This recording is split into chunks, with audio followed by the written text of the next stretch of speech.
6 days ago, my son called me his hero. Today, I'm standing outside my own front door, and the key won't turn. My hospital bracelet is still on my wrist. Marcus changed the locks while I was fighting for my life in a hospital bed. He also opened a letter my lawyer sealed years ago, one marked never to be touched unless I died. I hadn't died, not yet. Where are you watching from tonight? Tell me below. Because what happened next changed everything I thought I knew about my own son. The lock clicks against my key, like it's laughing at me. Metal that used to know my hand doesn't know it anymore. I step back and look at my own house like a stranger would. Porch light off, curtains drawn, a car in the driveway that isn't mine. A neighbor 2 doors down glances over from her mailbox. She doesn't wave. I don't think she recognizes me without the hospital gown, without the wheelchair they rolled me out in 3 hours ago, against every nurse's advice. My phone still has 11% battery. Enough for 1 call, maybe 2, if I keep this short. I press it to my ear and wait. Nothing. Straight to voicemail. Marcus's voice cheerful and recorded, and completely useless to me right now. 2 weeks ago, none of this existed. Rain hit the front window of Grady Hardware that Tuesday morning, drumming steady against the glass, while I rang up a box of drywall screws for a contractor named Pete, a man who'd been coming in every week for 11 years. The register drawer stuck the way it always did in humid weather. I remember thinking I needed to call the repairman again. Same thought I'd had probably 40 times that year, and never once acted on. Pete was mid-sentence about a kitchen remodel when my chest folded in on itself, like a fist closing around my ribs. I don't remember falling. I remember the ceiling tiles, off-white, one water-stained in the corner, and Pete's face hanging over mine, saying my name like it was the only word he knew. The ambulance ride is mostly gone now, wiped clean the way trauma does sometimes, merciful in its own way. What I do remember is waking up in a hospital bed 2 hours later, with a tube in my arm, and a doctor telling me the word cardiac event, like it was something small, something routine, something that happened to other people's fathers, and not to me. Marcus arrived before I'd even finished asking the nurse what day it was. He looked terrified. Genuinely, visibly terrified. The kind of fear you can't fake even if you tried. And for a moment, I let myself feel grateful that my son loved me enough to look like that. "Dad, don't you dare scare me like that again," he said, gripping my hand so hard it hurt. I believed every word of it. I still don't know exactly when that belief started to crack, only that looking back now, the cracks were already there, hairline thin, easy to miss if you weren't looking for them. Day 2 in that hospital bed, Marcus asked about my will. He framed it carefully, the way a good salesman frames a hard pitch, casual at first, buried inside a longer sentence about insurance forms the hospital needed. I answered without thinking twice. Why would I? He was my son, sitting by my bed at 6 in the morning before his own shift started. Dark circles under his eyes from worry, or so I thought at the time. Priya Nandan called my hospital room on day 3. She's not an old friend. She's not someone who came to Christmas dinners, or taught Marcus how to fish. She's the estate attorney I hired 18 months after my wife Eleanor died. Brisk and precise. The kind of professional who returns calls within the hour and never once asks how you're really doing. "Mr. Grady, I need you to listen carefully," she said, her voice flat with a seriousness I hadn't heard from her before. "Someone contacted my office yesterday, asking about the safety deposit box tied to your trust. I want to know if that was you. It wasn't me." I told her that immediately, my pulse picking up under the hospital monitor beside me, the beeping suddenly louder than it had been all morning. Then someone else is asking questions they shouldn't be asking yet, she said. That box only opens under conditions your wife set years ago. Conditions that haven't been met. Not while you're alive, Mr. Grady. Not under any circumstance I've drafted. I asked her what conditions. She wouldn't say over the phone. Some things, she told me, needed to be said face to face, in a room where she could watch my reaction and control exactly what got explained and when. That should have been the moment everything cracked open. Instead, I let it slide past me, tucked away under painkillers and fatigue, and a son who sat by my bed every single day, bringing coffee from the good place 3 blocks over, laughing at old jokes we hadn't told in years. Marcus's visits followed a pattern I didn't notice until much later. He came early, before visiting hours technically started, using some charm on the nurses that always worked in his favor. He left exactly when his wife Denise texted him, never a minute later. And every single visit, somewhere in the middle, he'd steer the conversation toward paperwork, insurance, accounts. Just so we're prepared, Dad, that's all. I told myself that's what responsible sons do. Eleanor used to say Marcus had her father's practical streak, always thinking 3 steps ahead, never caught flat-footed by anything life threw at him. I loved that about him once. I'm not sure anymore what to call it. On day 5, my daughter Claire called the hospital room out of nowhere. We hadn't spoken in almost 2 years, not since the argument at Eleanor's funeral that neither of us had the strength to apologize for afterward. Her voice on the phone sounded careful, like she was testing weight on ice she wasn't sure would hold her. I heard from Rosa's daughter that you were in the hospital, she said. I wanted to check if it was true. It was true. I told her so, and something in my chest loosened just slightly, hearing her voice again after so long, even under circumstances this bad. Is Marcus taking care of things? She asked, and there was an edge underneath the question, careful and searching, that I didn't fully register until days later. I told her yes, of course yes.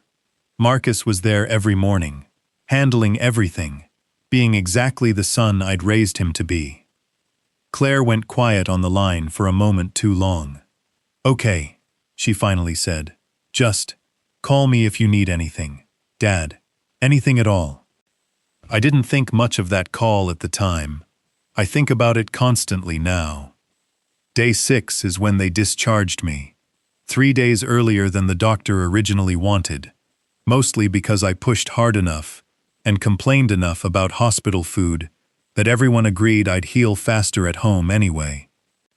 Marcus offered to drive me. I told him I'd get a cab, that he had work, that I didn't want to be a burden on a Tuesday afternoon. Looking back, that decision might be the only reason I found out the truth as fast as I did, instead of walking straight into whatever Marcus had planned for my arrival. Which brings me back to this porch. This key that won't turn. This house that suddenly doesn't recognize me. The neighbor by the mailbox finally speaks. Mr. Grady, is that really you? We heard you were still in the hospital. I was discharged today, I tell her, my voice steadier than I feel. Do you know anything about my locks? She hesitates in a way that tells me everything before she says a single word. Marcus had a locksmith here yesterday. He said you'd asked for it. Security upgrade, he told us. Something about the hospital recommending it after what happened. I never asked for any security upgrade. I never spoke to any locksmith. And the hospital, as far as I know, doesn't recommend changing locks on a man's own front door while he's still lying in their beds fighting to stay alive. A cold feeling spreads through my chest, different from the pain that put me in that hospital in the first place. Sharper, the kind that comes from finally seeing something you'd refused to look at directly for 6 entire days. I call Priya Nandan's office next, standing on my own porch, like a delivery man waiting for someone to answer. Her assistant picks up. Mr. Grady, she's actually been trying to reach you all morning. She said it's urgent. She said to tell you the moment you called. Don't let anyone into that house until you've spoken with her first. Too late for that warning. My whole life sits behind a door I built with my own hands, now locked against the one person who's supposed to own it. Put her through, I say. Right now. There's a click, a pause, and then Priya's voice comes through, tighter than I've ever heard it. Mr. Grady, where are you standing right now? My front porch. The locks are changed. Marcus had it done yesterday. Silence stretches long enough that I check to see if the call dropped. Then her voice returns, quiet and careful, in a way that scares me more than shouting would have. Mr. Grady, I need you to sit down if you're not already sitting. There's something about that trust I should have told you the moment you woke up in that hospital bed. Something your son may have already found out for himself. My knees find the porch step before my brain gives them permission. Tell me, I say. Whatever it is, just tell me now. Not on the phone.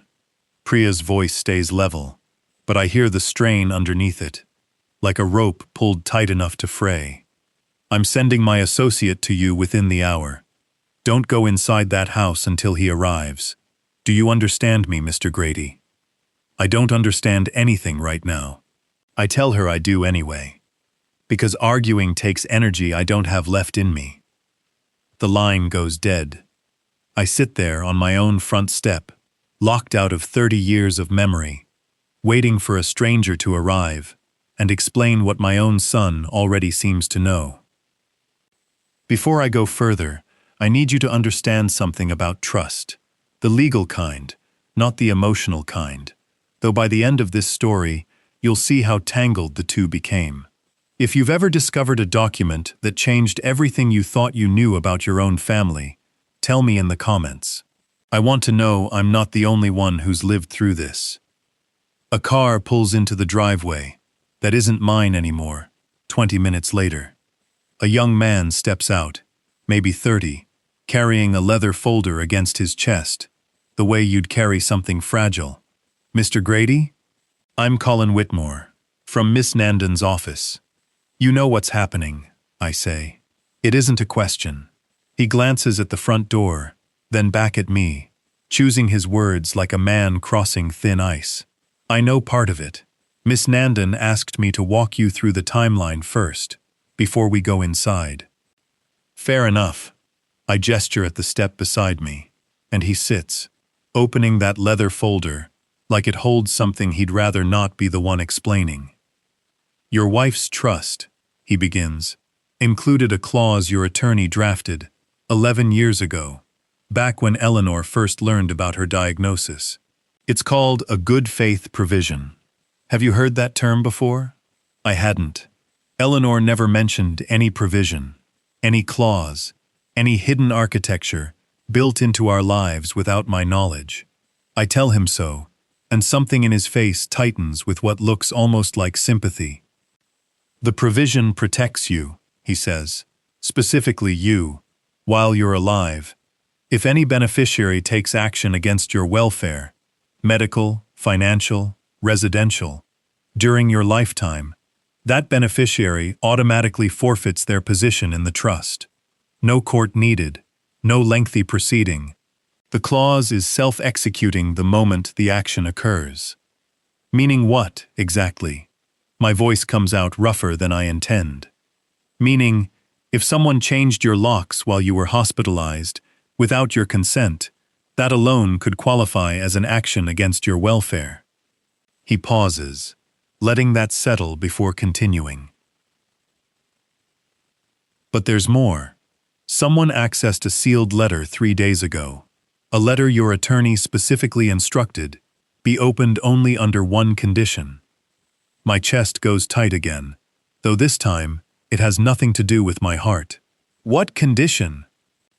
Colin checks something in his folder before answering. Your death, Mr. Grady.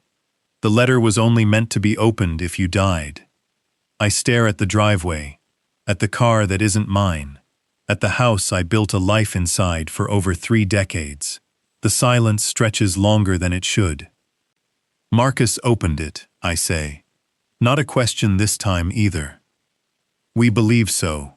Ms. Nandan received a call from the bank 2 days ago. Someone matching your son's description requested access to the box, using a limited power of attorney you signed for medical decisions only. He used it to access documents it was never meant to cover. 14 days ago, Marcus called me his hero for teaching him how to fix a leaking faucet over the phone, walking him through it step by step, while he stood in his own kitchen, laughing at his own mistakes. That memory sits so close to this moment that I can barely hold both at once, without something inside me splitting clean in half. What was in that letter? I ask. Colin hesitates again, longer this time. That part. Ms. Nandan wants to explain herself. She's 15 minutes out. She asked me to prepare you for the trust mechanics first, so the rest makes sense when she arrives. 15 minutes feels like an hour sitting on a porch step outside a house that no longer opens for me. Eleanor comes to mind while I wait, the version of her I thought I knew completely after 34 years of marriage. She built something into our family's foundation that I never saw, never suspected. A safeguard so patient it sat dormant for over a decade, until the exact moment it was needed. Small things return to me now, replaying with new eyes. The way Eleanor sometimes went quiet after phone calls with her own father, years before he passed. The way she insisted, gently but firmly, on hiring Priya specifically, rejecting 2 other attorneys I'd suggested, without much explanation beyond, "She's thorough, Robert. Trust me on this one." I never questioned that. I trusted my wife completely. The way you trust the ground under your own feet, never imagining she was building walls to protect me from a danger she somehow already sensed coming. A second car turns into the driveway before Priya's 15 minutes are up. Marcus steps out first, moving fast, his face doing something complicated between panic and forced calm. Denise follows behind him, hanging back near the car like she isn't sure she wants to be part of whatever happens next. "Dad!" Marcus's voice cracks slightly on the single word. "You're not supposed to be out of the hospital yet. Apparently I'm not supposed to be in my own house either," I say, and watch something flicker across his face. There and gone so fast I almost miss it. He looks at Colin, at the folder in his hands, and I watch calculation replace panic in his eyes, quick and practiced, like a man who's done this kind of math before. "Whatever they told you," Marcus says, stepping closer, "it's not what it looks like. I was trying to help. The locksmith, the letter, all of it. I was protecting you, Dad, not hurting you." Protecting me from what? He doesn't answer right away.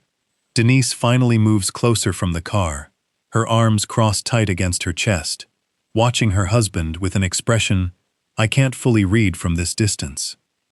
"From yourself," Marcus finally says, quiet now, almost pleading. "You've been forgetful lately, distracted. I thought if something happened to you in that hospital, I needed to know where things stood, for the family, for all of us. Forgetful, distracted. Words I don't recognize applied to myself. Words that feel borrowed from some script he's rehearsed more than once. Maybe in the car on the drive over. Maybe longer than that.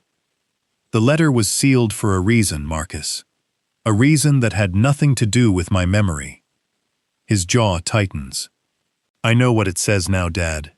I know exactly what your father-in-law built into that trust, and exactly what Mom knew and never told either of us."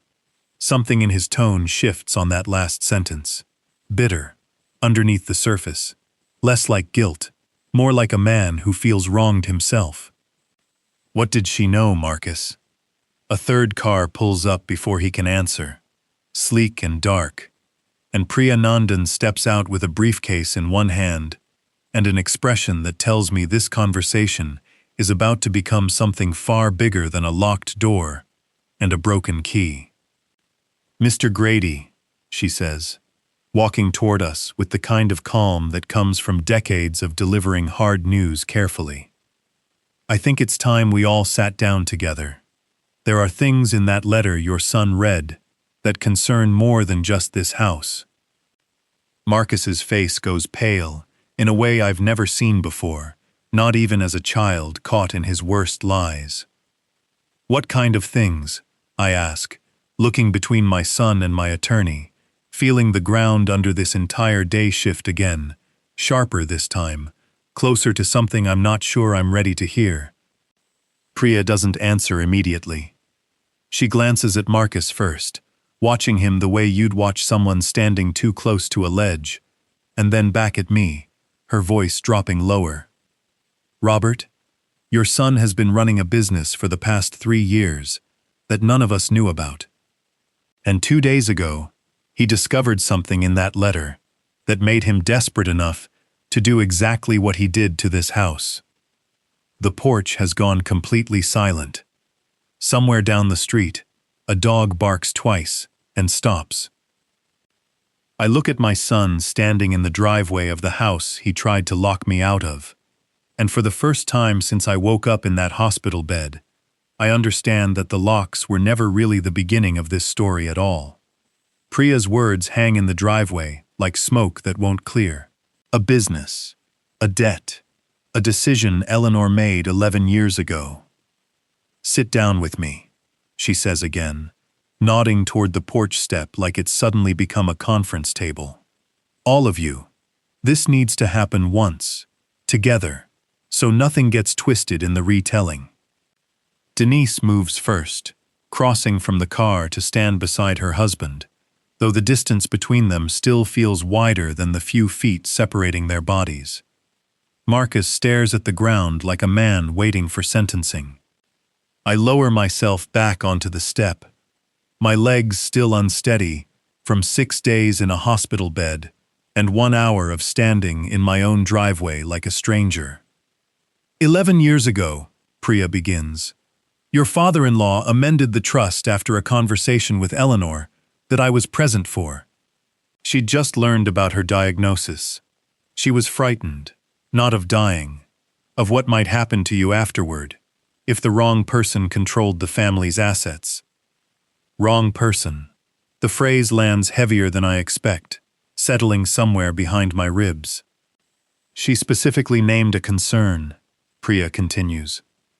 Marcus had already approached her twice for loans tied to a side venture he hadn't told you about, a distribution business, reselling specialty equipment through online channels. Eleanor covered the first loss herself and made him promise to close the business down. I look at my son. He won't meet my eyes. He didn't close it, I say. Not a question. I already know the answer sitting in his silence. No, Priya says gently. He restructured it under a different name. Denise didn't know the full scope until recently either. From what she's told me this morning. Denise's arms tighten across her chest. I knew there was a business, she says, voice thin. I didn't know how deep it went. I didn't know about the loans. 14 days ago, none of this existed in my world. Now I'm sitting on my own porch step, learning my son built an entire second life, hidden in plain sight behind Sunday dinners and fixed gutters and phone calls that always came exactly on schedule. Marcus finally lifts his head. It wasn't supposed to fail, he says, voice cracking on the last word. The distribution deal was solid for 2 years. Then a supplier in Ohio went under, owing me $40,000. I'd already promised to 3 different buyers. I had to cover it myself. Then cover the next gap. Then the next. What places did you borrow from? I ask.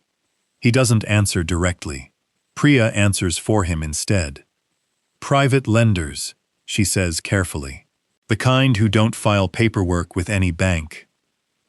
Marcus owes just over $90,000 to a group that's given him until the end of this month. $90,000. The number sits in the air between us. Ugly. Enormous. Nothing like the son I thought I'd raised. That's why the locks, I say slowly. Pieces sliding into place faster than I want them to. You needed access to something, while I couldn't stop you. Marcus's silence answers before his voice does. I needed the box, he finally admits.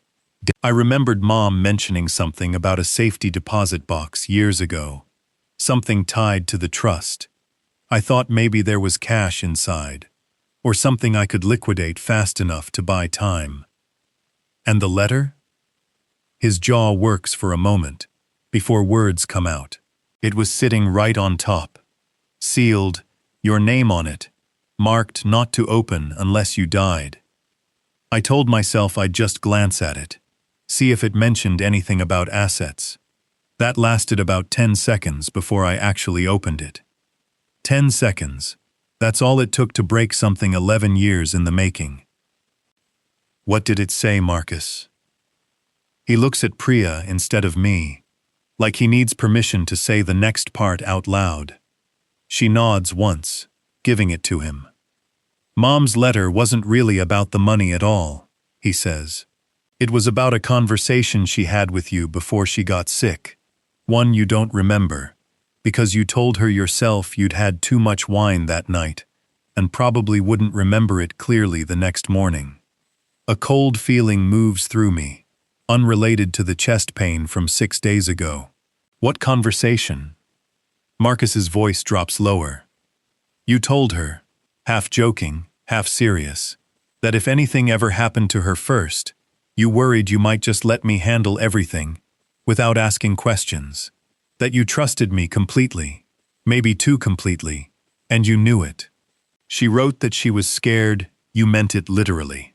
Scared enough to build in a safeguard that didn't depend on your judgment in a moment of grief. Eleanor knew. Years before any of this happened, she saw a version of this exact morning coming, clear enough to build a legal wall against it.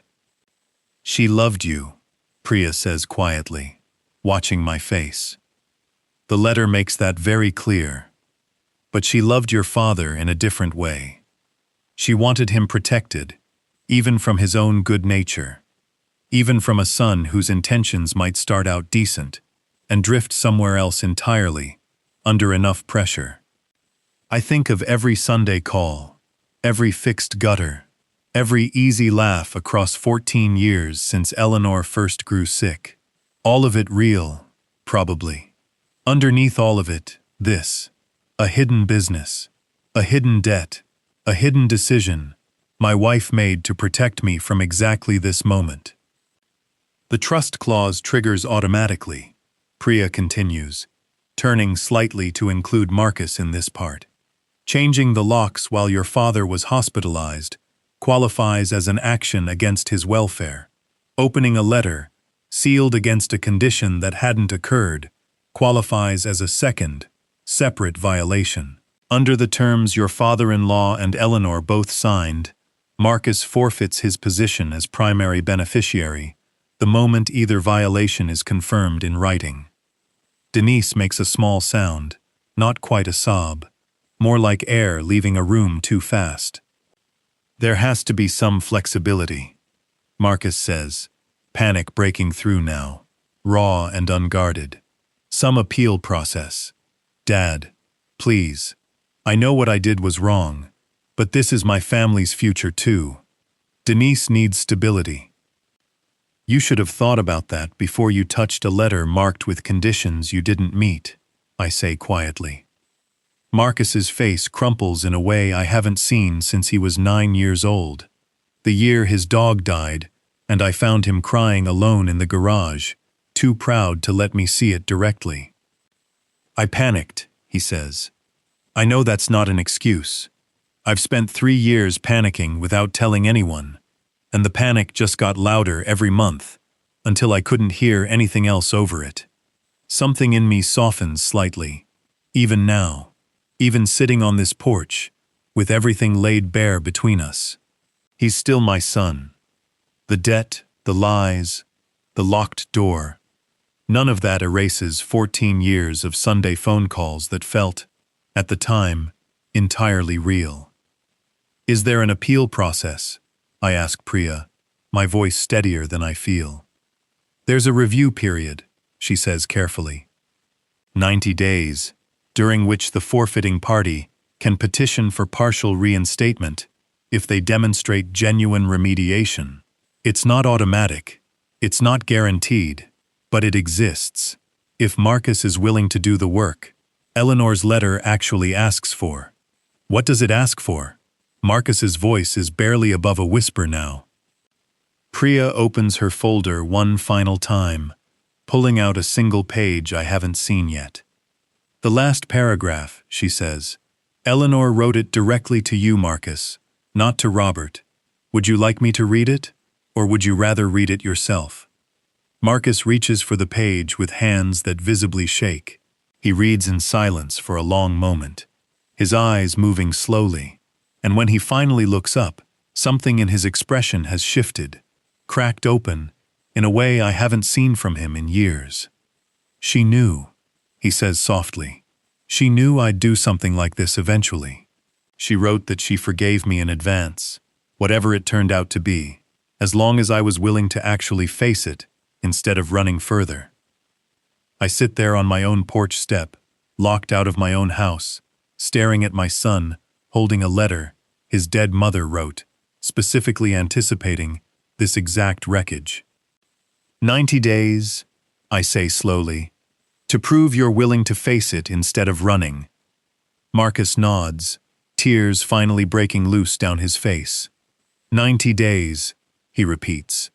I don't know if I can fix $90,000 of damage in 90 days, Dad. But I know I have to try. Because running is exactly what got me here in the first place. Priya closes her folder gently. That's a start, she says. It's not everything, but it's a start. I look at the front door behind us, still locked, still refusing to recognize me. For the first time since I sat down on this step, I realize the locked door was never really the whole story. The real question was always whether my son could finally stop running long enough to let someone help him climb back out. The locksmith arrives 40 minutes later, summoned by Priya with a single phone call, and I stand on my own porch, watching a stranger's hands do what my son's hands undid 3 days ago. New keys, 3 of them, cut and labeled, sitting in my palm like something that shouldn't need explaining, but does now, permanently, going forward. Marcus doesn't leave.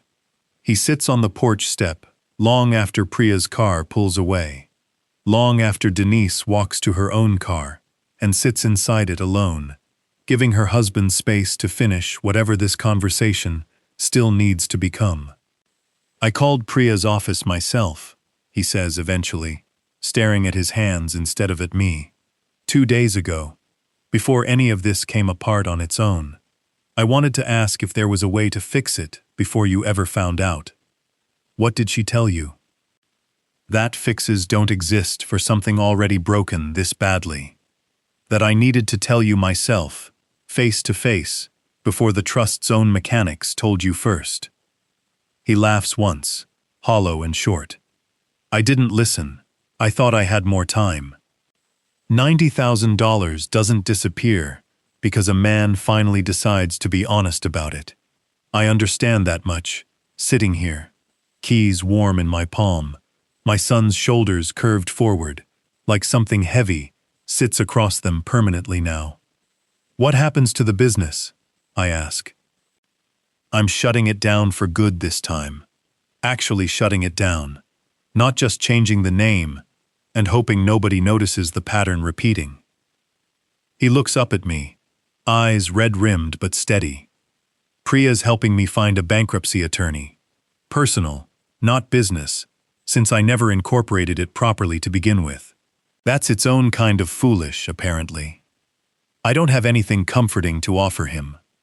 Comfort isn't what this moment calls for, and some part of me knows offering it too fast would only teach him the wrong lesson all over again.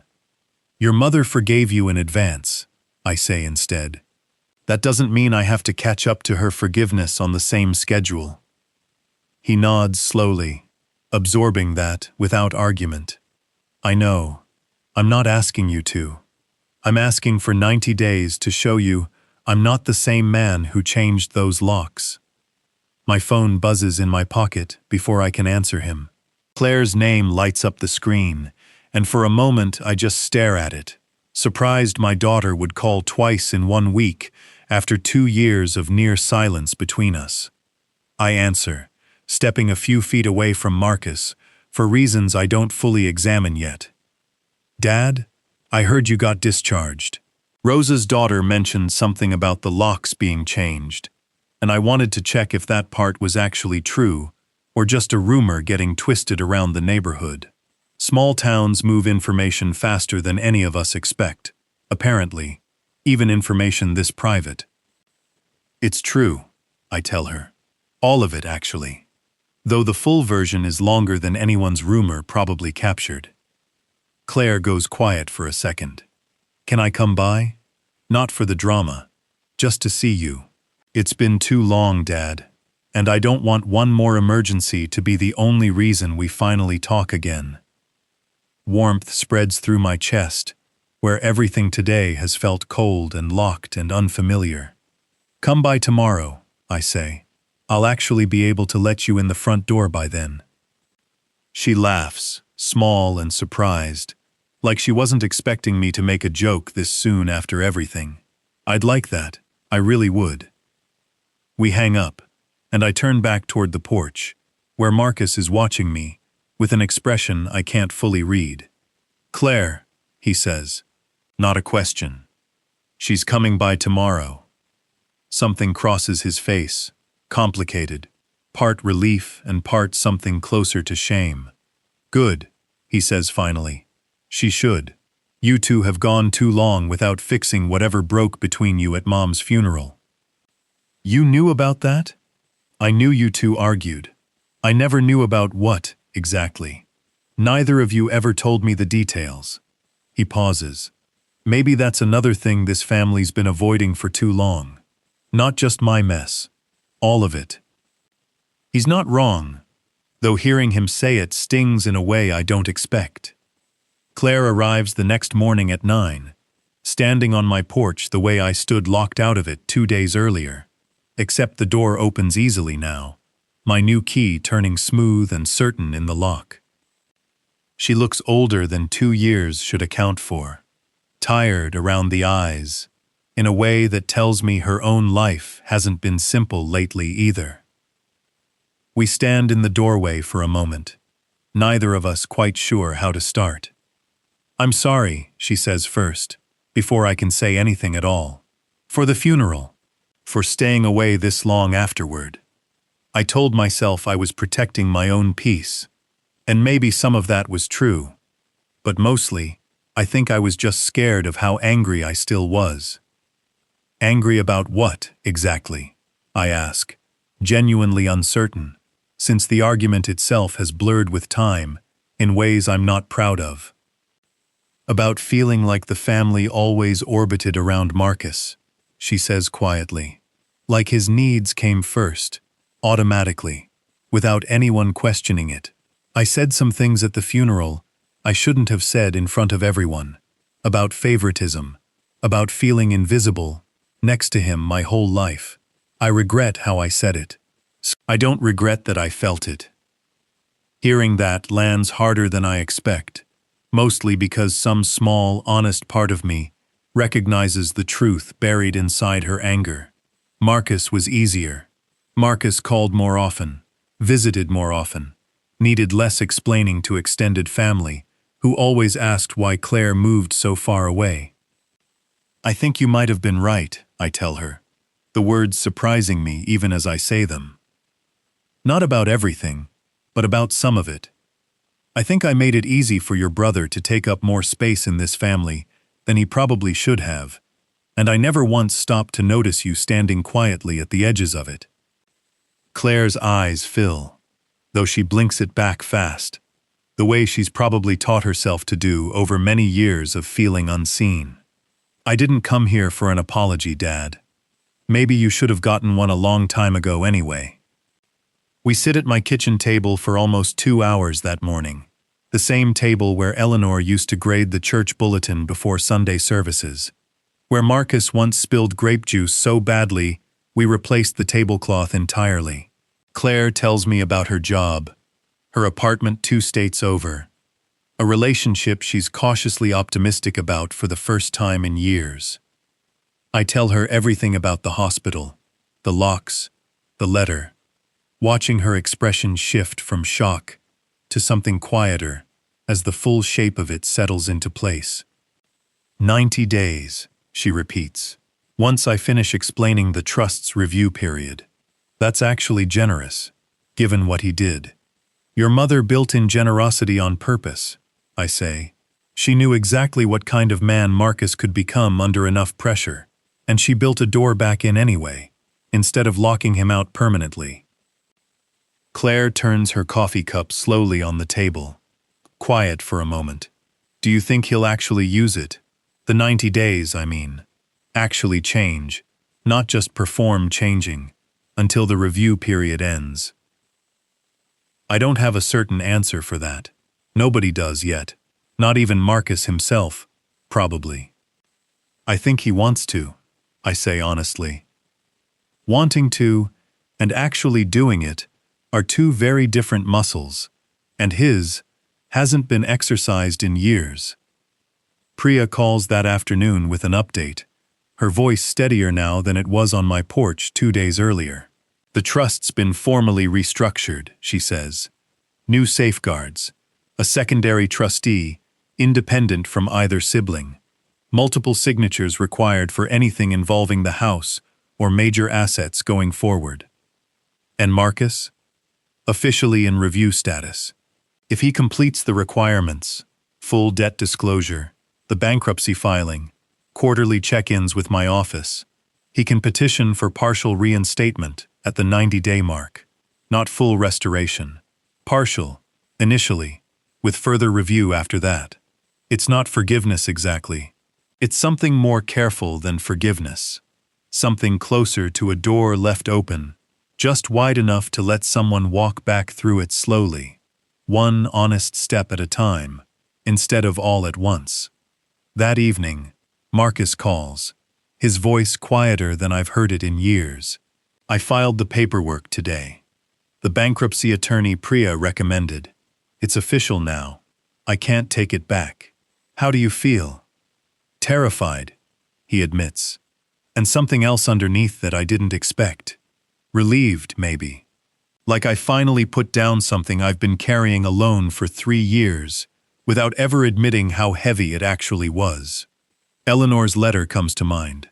A woman who saw this exact moment coming over a decade before it arrived. Patient enough to wait. Careful enough to build a door that could open again if her son ever chose honesty over running. Call Claire sometime this week, I tell him. Not about the trust, just to talk. I think this family's been avoiding real conversations for far longer than just these past few days. He's quiet for a moment. I will, he says finally. I actually will, Dad. Starting with you. The door opens easy now. 90 days from today, we'll know more. Claire sits at my table most mornings. Marcus calls without needing a reason. Some doors lock us out to teach us who deserves a key. If someone shut you out, tell me how you found your way back.